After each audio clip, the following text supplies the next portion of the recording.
कुरे स्वामी जी महाराज कहते हैं कि त्वामाम अनंति कवयः करुणामृताब्धे ज्ञान क्रिया भजन लभ्य अलभ्य अन्य ही। हे भगवान, बड़े बड़े कवि बड़े बड़े विद्वान ये कहते हैं कि आप ज्ञान कर्म और भक्ति इन तीन साधनों से मिलते हो। ज्ञान क्रिया भजन लभ्य अलभ्य अन्य ही, अन्य साधनों से आप नहीं मिलते हो। तो मेरा प्रश्न है आपसे, क्या प्रश्न है? बोले एतेन केन वरदोत्तर कोसलस्थाः। हे वरद, हे ठाकुर, इन साधनों में से कोसलवासी अयोध्या वासियों ने कौन सा साधन किया था जिस साधन से आपने उनको वैकुंठ पहुंचा दिया? एतेन केन वरदोत्तर कोसलस्थाः पूर्वम सदूर्वम भजंत ही जंतवस्त्वाम। दूरबा के सहित, अयोध्या की घास के सहित सबको आप वैकुंठ लेकर के चले गए। अयोध्या की घास ने कौन कर्म ज्ञान अनुष्ठान किया था? वहां के वृक्षों ने कौन से ऐसे अनुष्ठान किए थे? तो संपूर्ण अयोध्यावासी को भगवान अपने साथ ले गए। लेकिन ऐसी स्थिति में भी 5 लोग बच गए। कौन कौन नहीं गए? बोले एक विभीषण जी नहीं गए, और बोले एक हनुमान जी नहीं गए, और एक जामवंत जी नहीं गए, और एक द्विविद नहीं गए, और एक मयंद नहीं गए। इन 5 लोगों को भगवान साथ नहीं ले गए।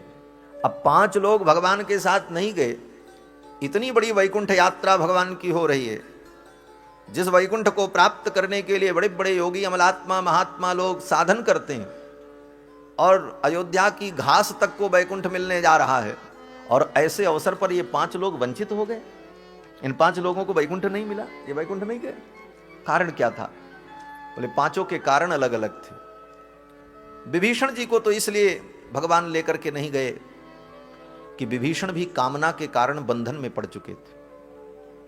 कथा में मैंने निवेदन किया था कि विभीषण जी जब भगवान के पास आए थे तो उनके मन में कामना थी कि जैसे भगवान ने बाली को मार दिया, सुग्रीव को राज्य दे दिया, उसी प्रकार रावण को मार देंगे, लंका का राज्य मुझे मिल जाए। ये कामना लेकर के आए थे। और कछु प्रथम वासना रही, वासना थी। आते ही भगवान ने राज तिलक कर दिया और लंकेश बना दिया। और भगवान ने कहा जाओ, एक कल्प तक तुम राज्य भोगो, जब तक तुम्हारा मन न भर जाए तब तक राज्य भोगो। करहु कल्प भरी राज तुम, मम सुमिरऊ मन माही, पुनि मम धाम पाइयो जहां संत सब जाएं। फिर तब आप मेरे धाम चले आना। तो एक कल्प तक विभीषण जी को राज्य करने का वरदान भगवान ने दे दिया। वो भी इसलिए दिया कि विभीषण जी की कामना थी। तो अपनी इस कामना के कारण वो वैकुंठ नहीं जा सके। आज भी लंका के राजा विभीषण है, लेकिन वो लंका नहीं जो लंका भारत के नक्शे में नीचे दिखाई पड़ती। वो तो सिंघल द्वीप है, उसका नाम सिंघल द्वीप है। वास्तविक लंका जो यक्षों की नगरी है, जहां पर वर्तमान में असुर लोग निवास करते हैं, वो नगरी दिव्य है। वहां मनुष्य की गति नहीं। वो समुद्र के अंदर 100 योजन की दूरी पर है, और वह मनुष्यों के आंखों से दिखने वाली भी नहीं है, वो दिव्यपुरी। तो आज भी वहां के राजा विभीषण जी महाराज एक कल्प तक रहेंगे। तो विभीषण जी तो इस कारण से नहीं जा पाए क्योंकि उनके अंदर राज्य करने की कामना थी। हनुमान जी क्यों नहीं गए? बोले हनुमान जी के अंदर तो ऐसी कोई कामना नहीं थी, लेकिन हनुमान जी ने कहा, भगवान ने जब वैकुंठ की यात्रा की घोषणा की कि अब हम सब लोग चलेंगे, साकेत धाम चलना है, हनुमान जी को बुलाया और भगवान ने कहा, हनुमान अब यहाँ की लीला पूरी हो गई, अब तो वैकुंठ चलना है। हनुमान जी ने कहा, बहुत अच्छी बात है, हम भी चलेंगे, लेकिन एक बात बताओ प्रभु। बोले क्या? हनुमान जी ने कहा, प्रभु वैकुंठ में आपकी कथा कै बजे से होती है? 2 बजे से कि 3 बजे से? भगवान ने कहा, वैकुंठ में कथा? हनुमान जी ने कहा, वैकुंठ में आपकी कथा की टाइमिंग क्या है? 2 बजे से कि 3 बजे से कि 4 बजे से, कब होती? भगवान हंसने लगे। भगवान ने कहा, हनुमान वैकुंठ में मेरी कथा नहीं होती, वैकुंठ में तो मैं होता हूं। बोले आपकी कथा नहीं होती? बोले हाँ, वहां कथा नहीं होती, वहां तो मैं होता हूं। तो भगवान श्री प्रभु राम की इन बातों को सुनकर हनुमान जी ने विनम्रता पूर्वक कहा, प्रभु आज तक मैंने आपकी किसी आज्ञा का उल्लंघन नहीं किया, लेकिन आप क्षमा करें, मैं आपके साथ वैकुंठ नहीं जाऊंगा। भगवान ने कहा, वैकुंठ नहीं जाओगे? हनुमान जी ने कहा, वैकुंठ में आपकी कथा नहीं होती तो हम वहां जाके क्या करेंगे? हम तो कथा सुनने वाले हैं। कथा से इतना प्रेम हनुमान जी महाराज को, इसीलिए हनुमान चालीसा में पढ़ते हैं, रामचरित सुन बेगो रसिया, राम लखन सीता मन बसिया। रामचरित सुन बेगो रसिया, राम लखन सीता मन बसिया। राम लखन सीता मन बसिया। राम लखन सीता मन बसिया। हनुमान जी ने कहा प्रभु मैं वैकुंठ नहीं जाऊंगा। भगवान ने कहा अरे मैं तो वहां रहता हूं, मुझसे प्रेम नहीं। हनुमान जी ने कहा प्रभु आपसे तो बहुत प्रेम है, अगाध प्रेम है, मैं तो आपको भी चाहता हूं और आपकी कथा को भी चाहता हूं, लेकिन वैकुंठ में आप मिलोगे लेकिन आपकी कथा नहीं मिलेगी, और यहां मृत्युलोक में आपकी कथा भी मिलेगी और आप भी मिलोगे। हनुमान जी ने यही कहा आपकी कथा भी मिलेगी और आप भी मिलोगे। क्यों? बोले जहां आप रहते हो वहां आपकी कथा रहे ये कोई जरूरी नहीं, लेकिन आपकी कथा जहां रहती है वहां आप जरूर रहते हो, इसलिए जहां कथा रहेगी वहां हम रहे। भगवान की जहां कथा होती है भगवान वहीं निवास करते हैं। स्वयं भगवान कहते हैं नाहम बसामि वैकुंठे योगी नाम हृदय न च मद भक्ता यत्र गायंती तत्र तिष्ठामि नारद। हे नारद, मेरे भक्त जहां मेरा गुणगान करते हैं मैं वहीं निवास करता। और भागवत के महात्म्य में तो आपने सुना ही था कि जब ज्ञान वैराग्य भक्ति सब मिल करके कीर्तन करने लगे, उस अलौकिक कीर्तन को देख करके भगवान प्रकट हुए और भगवान ने कहा वरदान मांगो। तो उन भक्तों ने यही वरदान मांगा कि हे प्रभु जहां कहीं आपके भक्त आपका गुणगान करें, आपकी कथा हो, भागवत की कथा हो, रामायण कथा हो, राम कथा हो, कृष्ण कथा हो, ऐसे अवसर पर जैसे आज आपने कृपा की है उसी प्रकार उन भक्तों पे भी आप सदा ऐसे ही कृपा करते रहना। यही वरदान मांगा उन भक्तों ने। तो भगवान की जहां कथा होती वहां भगवान रहते। तो हनुमान जी ने कहा प्रभु मैं तो यहीं रहूंगा और आपकी कथा श्रवण करूंगा।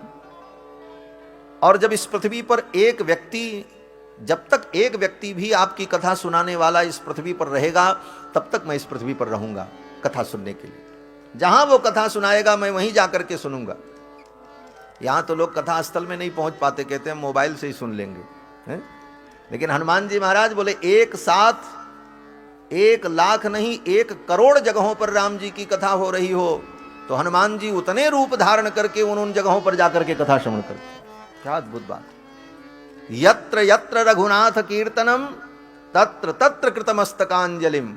इसका अर्थ यही है कि 1,00,000 1 करोड़ जगह पर भी अगर राम कथा हो रही है, भगवान की कथा, तो हनुमान जी सब कथाओं में पहुंच जाते हैं किसी न किसी रूप में और जाकर के कथा श्रवण करते। यत्र यत्र रघुनाथ कीर्तनम तत्र तत्र कृतमस्तकांजलिम वाष्पवारी परिपूर्ण लोचनम मारुतिम नमत राक्षसांतकम।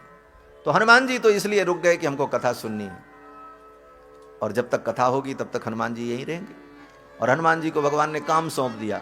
बोले ठीक है अगर तुम वैकुंठ नहीं चल रहे हो तो एक काम करो। बोले क्या? बोले मेरी कथा सुनते रहना और पृथ्वी पर रहो, जो मेरा नाम ले, जो भजन करे, जो मेरी कथा सुने उसकी रक्षा करते रहना, उसके ऊपर कृपा करते रहना। इसलिए हनुमान जी महाराज की कृपा सदैव भक्तों पर रहती। जो भगवान की भक्ति कर रहा है, जो कथा कर रहा है, कथा श्रवण कर रहा है, हनुमान जी महाराज का वरद हस्त है उसके ऊपर, उसका बाल बांका नहीं हो सकता। हनुमान जी जैसे जिसके सहायक हों, बजरंगबली जिसके सहायक हों, क्या चिंता करना। तो हनुमान जी तो इसलिए रुक गए। और जामवंत जी क्यों रुक गए? बोले जामवंत जी को इसलिए रुकना पड़ा कि इन्होंने भी एक कामना कर ली। बोले क्या कामना की? बोले जब युद्ध समाप्त हुआ, राम रावण युद्ध, रावण का वध हो गया, सभी बानर बैठे थे, दरबार लगा था, तो भगवान ने उन बानरों से पूछा भाई तुम बताओ इस युद्ध में तुम्हारा क्या पराक्रम था? सब बानर अपने अपने पराक्रम का वर्णन करने लगे। किसी ने कहा उस राक्षस को तो हमने ऐसे मारा, उसने कहा उसको हमने ऐसे पटक करके मारा, सब अपनी अपनी बातें कह रहे थे।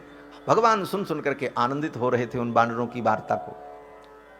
क्रम चलता रहा। जब जामवंत जी के पास क्रम पहुंचा तो जामवंत जी से भगवान ने पूछा जामवंत जी आपने अपना कोई संस्मरण नहीं सुनाया?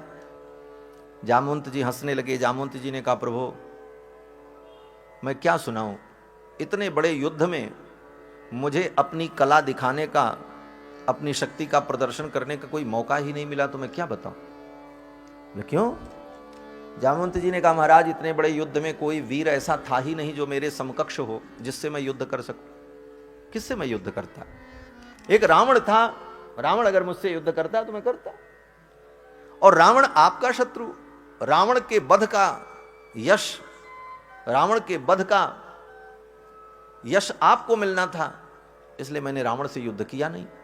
तो मैं क्या बताऊं कि मैंने क्या कला दिखाई। हां अगर आप मेरी कला देखना चाहते हैं तो आपसे बड़ा वीर तो इस दुनिया में कोई नहीं है। जय जय महावीर महाधीर धौर्य।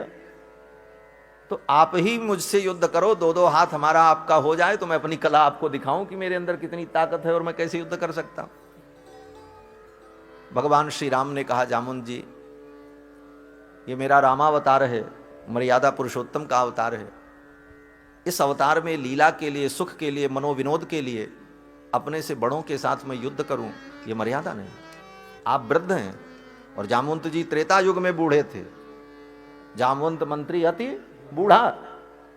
तो भगवान ने कहा ऐसे वृद्ध व्यक्ति से मैं युद्ध करूं, ये हमारे मर्यादा के विपरीत है। लेकिन आपकी इस कामना को मैं पूर्ण करूंगा। द्वापर युग में मेरा जब कृष्ण अवतार होगा तब आपके साथ मैं युद्ध करूंगा और तब आपकी कला को मैं देखूंगा और आप अपनी कला दिखाना। जामवंत जी ने कहा ठीक है, बात आई गई हो गई, गतम तो गतमेव ही। लेकिन इस कामना के कारण ही जामवंत जी महाराज को त्रेता युग से लेकर के द्वापर युग तक इस धरामंडल पर रहना पड़ा। किसी भी प्रकार की सांसारिक कामनाएं जीव को बंधन में डाल देती। इसीलिए गीता में बार बार भगवान कहते हैं कामनाओं का त्याग ही वास्तविक भक्ति है, वास्तविक शरणागति है, वास्तविक समर्पण है, वास्तविक ज्ञान है। जो भी कह लो, आप कह लो ज्ञान से मुक्ति मिलती है, तो ज्ञान क्या है? बोले सारी कामनाएं समाप्त हो जाएं, यही तो ज्ञान है। शरणागति क्या है? बोले समस्त कामनाओं को छोड़ करके अनन्य भाव से अन्य अभिलाषिता शून्यम ज्ञान कर्माद्यनावृतम, पूर्ण रूप से भगवान के चरणों में समर्पण हो जाए। तो ये कामनाएं ही जीव को बंधन में डाल देती हैं।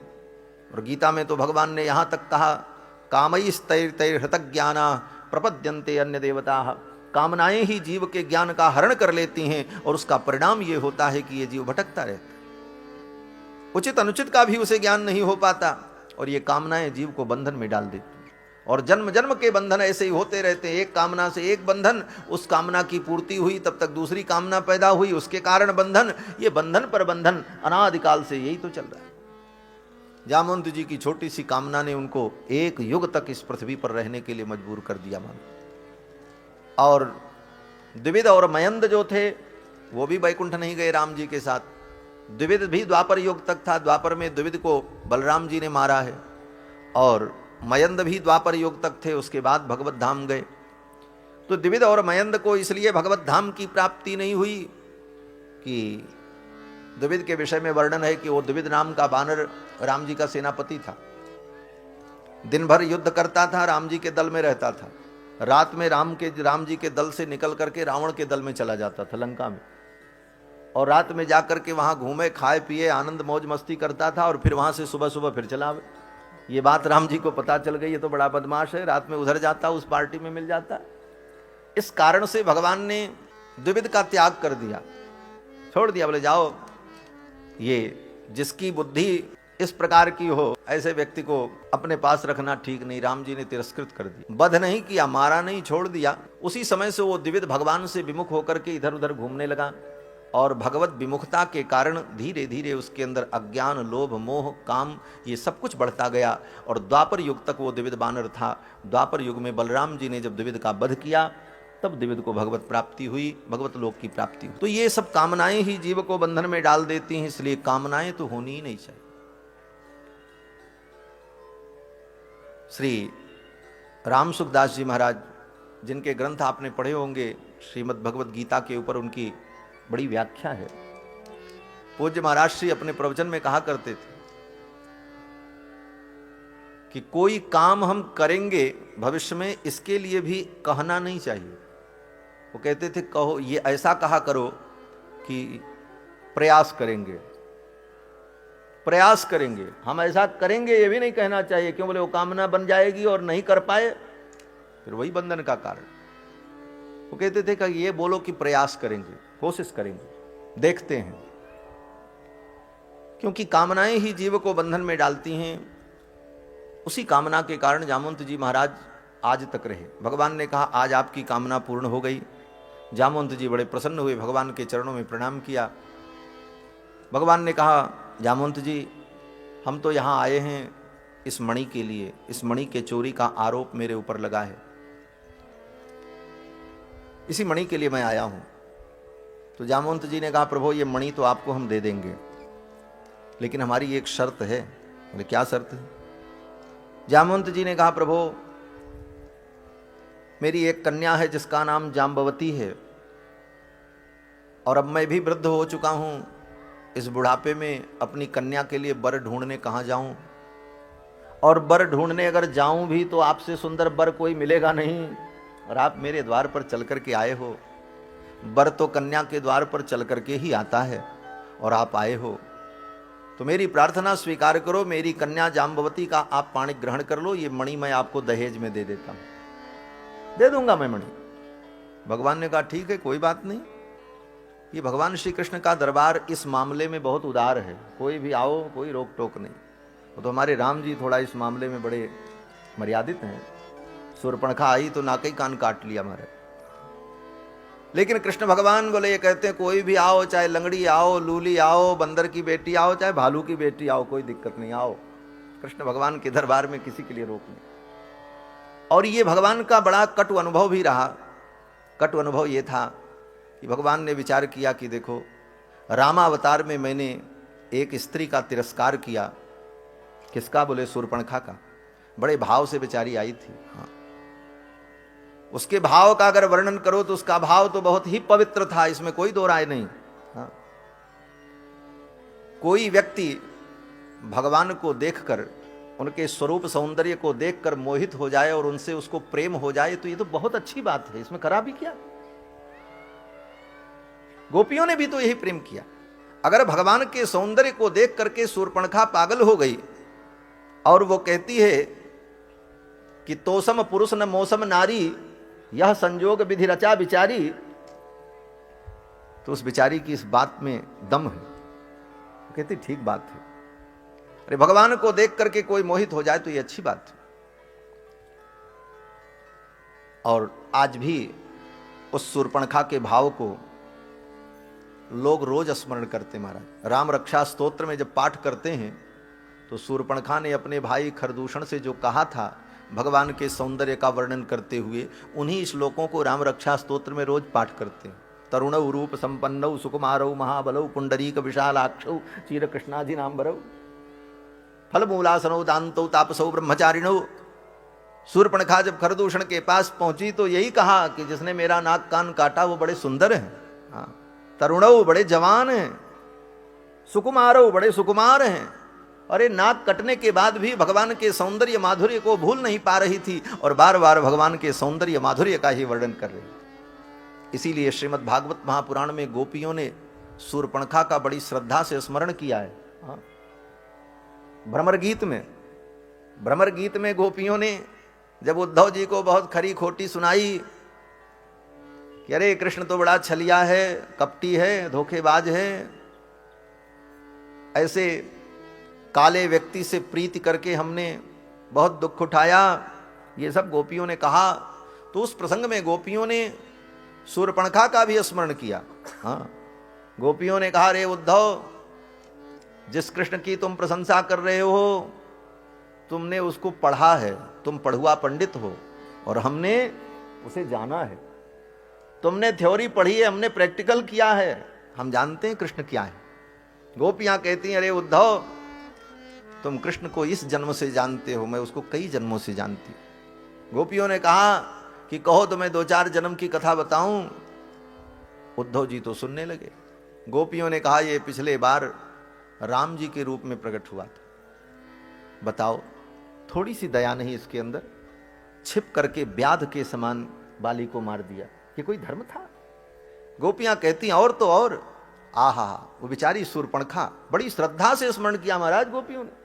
वो बेचारी कितने प्रेम से आई, आत्मसमर्पण करने आई, और इन निर्दय को दया नहीं आई, उसका नाक कान काट लिया। स्त्री कृत विरूपाम, उस स्त्री को विरूप बना दिया, कुरूपा बना दिया। इन वाक्यों के द्वारा गोपांगनाओं ने शूर्पणखा का बड़ी ही श्रद्धा से स्मरण किया। एक हमारे बड़े ही आदर्श आचार्य थे, महापुरुष, जिनके मुख से मैंने सुना है कि वो तो इस प्रसंग में बोलते थे, महाराज जब गोपियों ने उद्धव जी को ये बात सुनाई और ये प्रसंग जब आया कि रामावतार में स्त्री को विरूप कर दिया, तो सभी गोपांगनाओं ने बड़े भाव से शूर्पणखा को स्मरण किया और शूर्पणखा को प्रणाम किया, तू धन्य है, तो इनके सौंदर्य को देख करके मुग्ध हो गई, ये तेरा सौभाग्य था। तो भगवान ने त्रेता युग में शूर्पणखा का नाक कान काट लिया। उसका परिणाम ये हुआ, सीता हरण हुआ। लक्ष्मण जी को शक्ति लगी, राम जी को रोना पड़ा, जंगल जंगल भटकना पड़ा। तो राम जी ने विचार किया, इस अवतार में तो मैंने स्त्री का निरादर कर दिया, लेकिन अब ऐसी गलती मैं कभी नहीं करूंगा। अगले अवतार में कोई आ जाओ, सबको स्वीकार करूंगा, क्योंकि इसका दुष्परिणाम मैं भोग चुका हूं रामावतार में। इसलिए कृष्णावतार में भगवान किसी स्त्री का तिरस्कार नहीं करते। कुब्जा आई बेचारी, 3 जगह से टेढ़ी थी, कुबड़ निकला था, उसको भी स्वीकार किया। ये भी आई महाराज। जामवंत जी ने कन्यादान कर दिया जाम्बवती का, मणि भी दे दी। अब जामवंत जी की बेटी को लेकर के चले भगवान द्वारिका के लिए। अब ऐसे तो जामवंत जी महाराज देवतुल्य हैं, उनका शरीर केवल रीछ के समान है, बाकी संस्कार मनुष्यों से भी उत्तम है। वो वस्त्र धारण करते हैं, यज्ञोपवीत धारण करते हैं, त्रिकाल संध्या करते हैं, संस्कृत भाषा में, मानवी भाषा में वार्ता करते हैं, वेद शास्त्र के समस्त धर्मों का बोध है, वो केवल देखने में रीक्ष है। उसी प्रकार हनुमान जी महाराज, सुग्रीव, अंगद, ये सब बानर जो हैं, ये बानर ऐसे बानर नहीं जो बानर आज घूमते हैं। ये बानर केवल बानर की आकृति इनकी है, ये देवता हैं, वस्त्र धारण करते हैं, जन्मजात इनके अंदर दिव्य सिद्धियां होती हैं, चमत्कार होते हैं। ये अलग एक विलक्षण जाति है, देव जाति, उपदेव जाति इसको कहा जाता है। वो केवल राम जी की लीला में सहयोग करने के लिए उस काल में वो जाति प्रकट हुई थी। ब्रह्मा जी के आदेश से देवताओं ने उन रूपों में अवतार लिया था। वो कोई ऐसे वैसे बंदर भालू नहीं थे। तो जामवंत जी महाराज की जो बेटी, वो दिव्य देवी के समान थी। ऐसा नहीं था कि वो भालू की आकृति में थी, लेकिन भक्तों के बड़े भाव होते हैं। एक भक्त कहते थे कि भालू की बेटी तो भालू ही होती। तो जामवंती जो थी, वो जाम्बवती जी भालू के ही समान थी। भगवान लेकर के तो चले, लेकिन फिर सोचने लगे अब द्वारिकापुरी लेकर के जाएंगे, लोग क्या कहेंगे, कहाँ से जंगली भालू पकड़ करके ले आए भालू की बेटी। तो भगवान ने कहा जाम्बवती से, अपना पीतांबर दिया, कहा लो इसको ओढ़ लो, और मैं जो कहता हूं वैसे वैसे करना। बोले ठीक। जाम्बवती जी को लेकर के जब द्वारिका आए तो भगवान ने कहा अर्धरात्रि में हम लोग महल में चलेंगे, और जैसे ही महल में घुसेंगे, दाहिने हाथ एक कक्ष है, महल में प्रवेश करते ही दाहिने हाथ पर एक कक्ष है, आप उस कक्ष में चली जाना और भीतर से जाकर के कक्ष को बंद कर लेना। कोई कितना भी कहे तो दरवाजा मत खोलना, जब मैं कहूंगा तब खोलना। जाम्बवती ने कहा ठीक। अब जाम्बवती को अपना पीतांबर उड़ा करके भगवान लेकर के आए। जब द्वारिका में प्रवेश किया रात्रि के 12 बजे, सब लोग तो सो गए थे। रुक्मिणी जी को नींद नहीं आ रही थी। 28 दिन हो गए प्रभु गए हैं, अभी आए नहीं, कहाँ होंगे। आंगन में वो टहल रही थी, तब तक भगवान जाम्बवती को लेकर के पहुंचे। तो जाम्बवती को तो पहले ही सिखा रखा था कि भीतर जाते ही बगल वाले कक्ष में चली जाना और बंद कर लेना।